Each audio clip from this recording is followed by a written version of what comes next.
మన ఆయుధాలు కూడా సూపర్ డూపర్ హిట్ అని తేలిందా? 4 రోజుల యుద్ధంలో మన ఆయుధాలు సైతం నాణ్యమైనవి అని తెలిసాయా? భారత్ బాంబ్స్ సైతం భారీగానే పేలుతాయన్న పేరొచ్చిందా? బ్రహ్మోస్ బ్రహ్మాండమని, నాగాస్త్రాలు నాణ్యమైనవని ఈ ప్రపంచానికి తెలిసొచ్చిందా?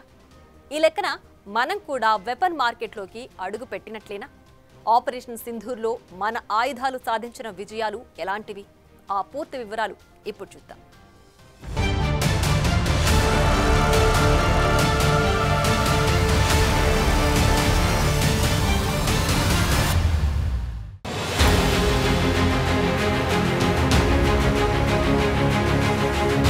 ఇప్పటి వరకు పరీక్షలు మాత్రమే చేశాం. అంత మాత్రం దానికే ఆహా ఓహో అనుకునేవాళ్లం. మొన్న 4 రోజుల యుద్ధంలో భారత్ బాంబ్స్ భారీగా పేలాయి. బ్రహ్మోస్ బ్రహ్మాండమని తేలగా నాగాస్త్రము నాణ్యమైంది అన్న మాట వినిపించింది. ఓవరాల్ గా మన స్వదేశీ ఆయుధాలు సూపర్ డూపర్ హిట్ అన్న టాక్ సైతం స్ప్రెడ్ అయింది.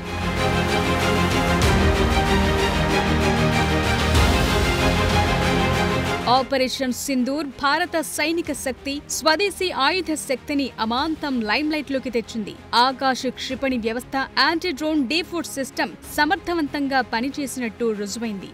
నాగాస్త్ర 1, స్కై స్ట్రైకర్లను సైతం ఉపయోగించారు. ఇవి హిట్ అనిపించుకున్నాయి.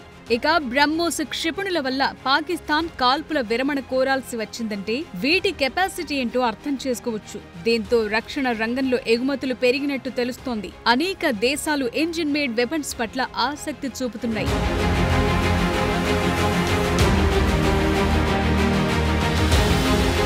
పాకిస్తాన్ స్పాన్సర్డ్ పెహల్గాం దాడికి ప్రతీకారం తీర్చుకోవటమే కాకుండా భారత్ ఆయుధ బలం అమితంగా గల దేశం. ఈ దేశానికున్న ఆయుధ సంపత్తి అత్యంత ప్రమాదకరమన్న మాట కూడా వెలుగులోకొచ్చింది. ఇటు రష్యన్, అటు ఫ్రెంచ్, ఇజ్రాయెల్ వంటి దేశాలతో పాటు స్వదేశీ పరిజ్ఞానం సైతం పర్ఫెక్ట్ అని తేలింది. అంతేనా, మన ఆర్మీ హార్డ్వేర్ సిస్టమ్ కూడా అదుర్స్ అన్న ప్రశంసలందుతున్నాయి.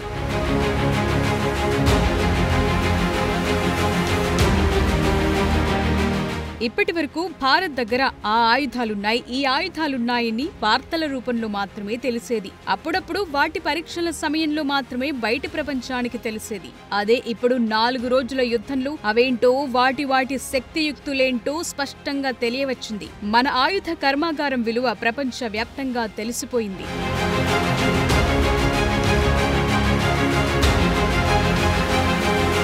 ఆత్మ నిర్భర్ భారత్ కార్యక్రమం కింద రక్షణ తయారీ రంగాన్ని కూడా స్వదేశీకరించింది కేంద్ర ప్రభుత్వం. ఇప్పటి వరకు ఓన్లీ ఇంపోర్టెడ్ గా మాత్రమే ఉన్న మన భారత రక్షణ రంగం ఎక్స్పోర్టర్ గాను ఆవిర్భవించింది.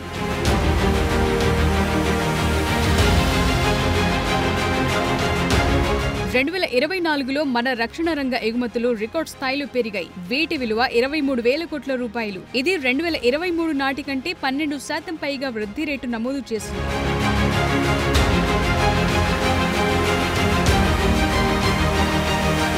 మన స్వదేశీ ఆయుధాల ప్రత్యేకతే వేరు. మనం స్పేస్ లో కూడా అంతే. ఒక హాలీవుడ్ సినిమా బడ్జెట్ కన్నా తక్కువ మొత్తంలో రాకెట్లను వదలగలం. ఇది కూడా అంతే. చిన్న దేశాలకు ఆయుధాలు సమకూర్చుకోవాలంటే ఆ ఖర్చు భరించడం కష్టం. ఒక రఫేల్ డీల్ విలువ 50,000 కోట్లకు పైమాట. ఇక రష్యన్ మేడ్ F-400లు కావాలంటే 30,000 కోట్లకు పైగా వెచ్చించాలి. ఇది భారీ మొత్తంలో ఖర్చు చేయటం అందరి వల్ల అయ్యే పని కాదు. అలాగని పాకిస్తాన్ కి చైనా ఇచ్చినంత ఉచితంగా ఎవరూ ఇవ్వరు. ఈ క్రమంలో చూస్తే చోటామోటా దేశాలకు ఆయుధాల కొనుగోలు అన్నది అతి పెద్ద వ్యవహారం. అదే మన భారత స్వదేశీ పరిజ్ఞానంతో తయారు చేసిన ఆయుధాలు అత్యంత చవక కూడా కావటం వల్ల పలు దేశాలు మేడ్ ఇన్ ఇండియా వెపన్స్ కోసం ఎగబడుతున్నాయి. ఈ ఆపరేషన్ సింధూర్లో వాటి టెస్టింగ్ 100% ఫిట్ అని తేలటంతో భారత్ వెపన్స్ మార్కెట్లోకి భారీగానే అడుగుపెట్టినట్టయింది.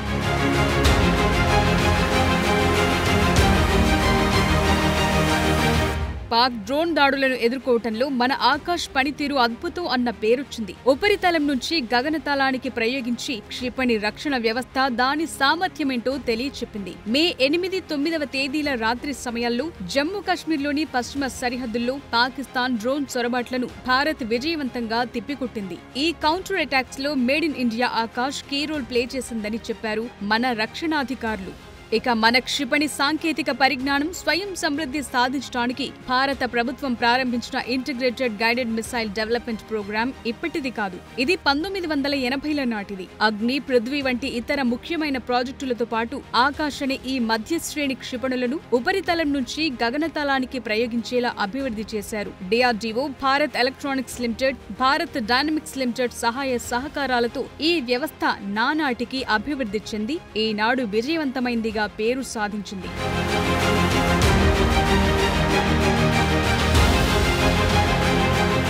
ఆకాశ్ ఏం చేయగలదని చూస్తే శత్రు విమానాలు, డ్రోన్లు, హెలికాప్టర్ల నుంచి ఏర్పడే విపత్తులను ఢీకొట్టగలదు. మన ఆస్తులను పరిరక్షించగలదు. ఇది ఒకేసారి అనేక ప్రమాదాలను ఎదుర్కోగలదు.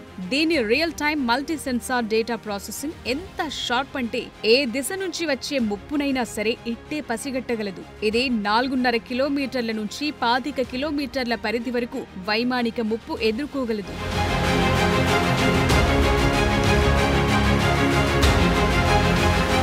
2021లో భారత్ ఆకాశ్ వ్యవస్థను తన మిత్ర దేశాలకు ఎగుమతి చేయడానికి ఆమోదం తెలిపింది.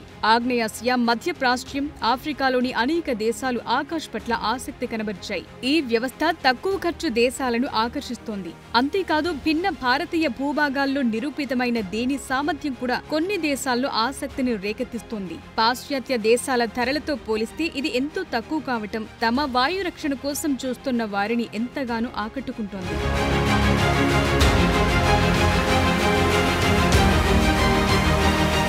2022లో ఆర్మేనియం దేశం సుమారు 6,000 కోట్ల రూపాయల విలువైన 15 ఆకాశ క్షిపణులకు ఆర్డర్ ఇచ్చింది. ఫస్ట్ బ్యాచ్ ని గత నవంబర్లో డెలివరీ ఇచ్చారు. ఫిలిప్పీన్స్, ఈజిప్ట్, వియత్నాం, బ్రెజిల్ సైతం వీటిపై ఇంట్రెస్ట్ చూపించాయి. ఇది మన భారత స్వదేశీ ఆయుధ రంగ మార్కెట్ విస్తరణకు ఒక మచ్చుతునక.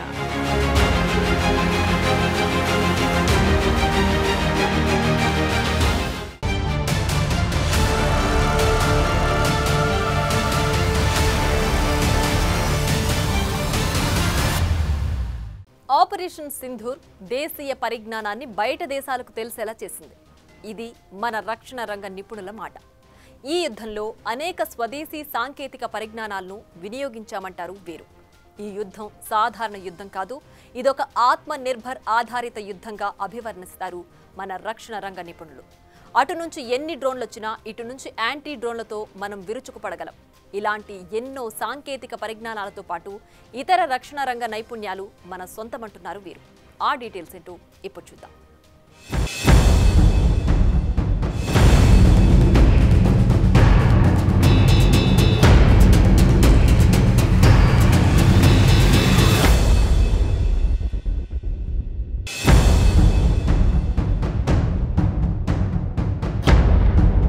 ప్రస్తుతం భారత్ స్వదేశీ పరిజ్ఞానంలో గొప్పగా పనిచేసిన వ్యవస్థల్లో యాంటీ డ్రోన్ D4 వ్యవస్థ కూడా ఒకటి. ఆపరేషన్ సింధూర్ సమయంలో ఇది పాకిస్తాన్ సైన్యంతో ఆటాడుకుంది. పాక్ టర్కిష్ డ్రోన్ల దాడిని విజయవంతంగా తిప్పికొట్టింది.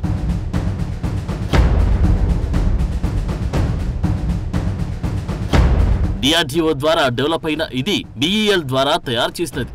డ్రోన్ డిటెక్ట్, డిటర్, డెస్ట్రాయ్ అని 4 అంచెల వ్యవస్థగా ఇది పనిచేస్తుంది. ఎగిరే డ్రోన్లను real time search, detection, tracking, neutralisation చేయగల సమర్థత దీని సొంతం. అంతేకాదు మన వైపునకు దూసుకొచ్చే ఆ ప్రమాదకరమైన వస్తువు ఏది అని గుర్తించడంలో మాత్రమే కాదు, దాని జామింగ్ ఫంక్షన్లను తప్పుదారి పట్టించగలది వ్యవస్థ. ఇందులో GPS స్పూఫింగ్, రేడియో ఫ్రీక్వెన్సీ వంటి సదుపాయాలున్నాయి. ఇది కీ కంపెనీ సైతం కరిగించి లేజర్ డైరెక్టెడ్ ఎనర్జీ ఆయుధాలు సైతం కాల్చగలదు.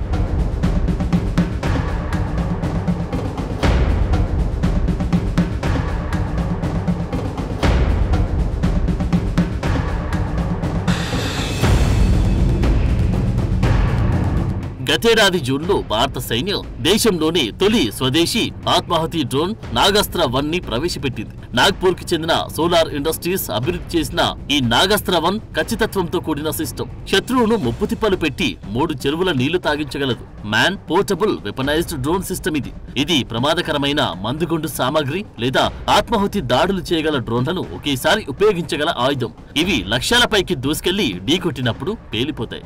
లక్ష్యం పైన తిరుగుతూ దాడి చేయడానికి సరైన సమయం కోసం వేచి చూడగలవు. టార్గెట్ ని పర్ఫెక్ట్ గా డిటెక్ట్ చేసే వరకు ఆ ప్రాంతం చుట్టూ తిరుగుతూ ఉండగలవు. లక్ష్య ఛేదన చేసిన వెంటనే వాటిపైకి దూసుకెళ్లగలవు.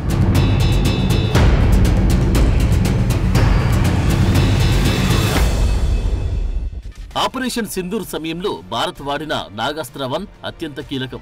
ఈ డ్రోన్ ఖచ్చితమైన దాడుల కోసం GPS బేస్డ్ టార్గెట్లతో కూడిన కామికేజ్ మోడ్ ని కలిగి ఉంటాయి. ఇది 2 మీటర్ల లోపు తన ఖచ్చితత్వాన్ని ప్రదర్శిస్తుంది. ఇక స్కై స్ట్రైకర్ అనేది ఇజ్రాయెల్ భాగస్వామ్యంతో భారత్ తయారు చేసిన మరో మొబైల్ వెహికల్. స్కై స్ట్రైకర్ డ్రోన్లను వెస్ట్ బెంగాల్లోని ఒక ఇండస్ట్రియల్ ఏరియాలో తయారు చేశారు. ఈ ప్రాజెక్ట్ బెంగళూరుకు చెందిన ఆల్ఫా డిజైన్ కి సంబంధించినది. ఇజ్రాయెల్ కి చెందిన Elbit security systems joint venture లో ఒక భాగం. స్కై స్ట్రైకర్ ఇటు మానవరహిత విమాన వ్యవస్థగా పనిచేస్తూనే క్షిపణిలా కూడా పనిచేస్తుంది. నిశ్శబ్ద, అదృశ్య, ఆశ్చర్యకరమైన దాడిగా దీన్ని అభివర్ణిస్తారు. మోడర్న్ వార్ఫేర్ లో ఇది అత్యంత కీలకం. మే 10న భారత వైమానిక దళం పాకిస్తాన్ స్థావరాలపై చేసిన దాడుల్లో బ్రహ్మోస్ సూపర్ సోనిక్ క్రూయిజ్ క్షిపణి సామర్థ్యం అనితర సాధ్యం. యుద్ధాల్లో దీని తొలి ప్రయోగం జరిగింది ఆపరేషన్ సింధూర్లోని. పాకిస్తాన్ లోతట్టు ప్రాంతాల్లోని వైమానిక స్థావరాలపై బ్రహ్మోస్ వైమానిక ప్రయోగం అత్యంత కీలకంగా భావిస్తున్నారు. అణ్వాయుధ కమాండ్ కి అత్యంత దగ్గరగా వెళ్లింది బ్రహ్మాస్త్రం. అక్కడ బ్రహ్మోస్ దాడులు చేయడం వల్లే ఈ యుద్ధం ఆగింది. అందుకే పాకిస్తాన్ కాల్పుల విరమణ కోరాల్సి వచ్చింది. దీంతో బ్రహ్మోస్ బ్రహ్మాండమని ప్రశంసల వర్షం కురిపిస్తున్నారు యుద్ధరంగ నిపుణులు.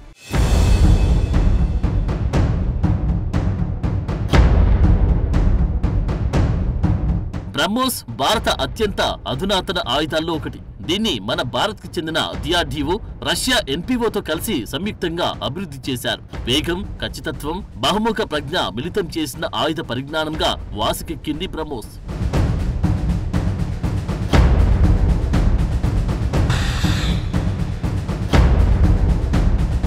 బ్రహ్మోస్ వేగం మాక్ 2.8 నుంచి 3.0 వరకు ఉంటుంది. ఇది ధ్వని వేగం కంటే 3 రెట్లు ఎక్కువ. దీని వేగం శత్రువుల గుండెలదిరేలా చేస్తుంది. అంతేకాదు వాయు రక్షణ వ్యవస్థలపై చొచ్చుకుపోతుంది. ఇది 1 మీటర్ పరిధిలో పర్ఫెక్ట్ గా టార్గెట్ రీచ్ అవుతుంది. ఆపరేషన్ సింధూర్ సమయంలో బ్రహ్మోస్ శౌర్యం స్పష్టమైంది. ఒకవేళ బ్రహ్మోస్ డోస్ సరిపోకపోతే పాకిస్తానీయులని అడగాలంటారు నిపుణులు. కారణం ఏంటంటే దీని వాడి వేడి రుచి చూసింది వారే కాబట్టి అంటూ చలోక్తులు విసిరారు UP CM Yogi Adityanath. BrahMos missile क्या होती है, अभी आपने ऑपरेशन सिंदूर के अंदर इस मिसाइल के पराक्रम की एक झलक देखी होगी, और नहीं देखी होगी तो कम से कम पाकिस्तान वालों से पूछ लेना चाहिए कि ब्रह्मोस मिसाइल की ताकत क्या है। బ్రహ్మాస్త్ర శబ్దాన్ని కలిగిన బ్రహ్మోస్ క్షిపణులు భారత రక్షణ రంగ ఎగుమతుల్లో టాప్ రేంజ్. గత నెలలో బ్రహ్మోస్ 2వ బ్యాచ్ ఫిలిప్పీన్స్ కి ఎగుమతి చేశారు. 2022లో బ్రహ్మోస్ కొనుగోలు చేయడానికి ఫిలిప్పీన్స్ ఏకంగా $375 మిలియన్ ఒప్పందంపై సంతకాలు చేసింది. బ్రహ్మోస్ ప్రపంచవ్యాప్తంగా ఎంతో ఆసక్తిని రేకెత్తిస్తుంది. ఇండోనేషియా సైతం వీటి పట్ల ఇంట్రెస్ట్ చూపుతుంది. ఇండోనేషియాతో పాటు ఇతర మధ్యప్రాచ్య దేశాలు కూడా ఉన్నాయి.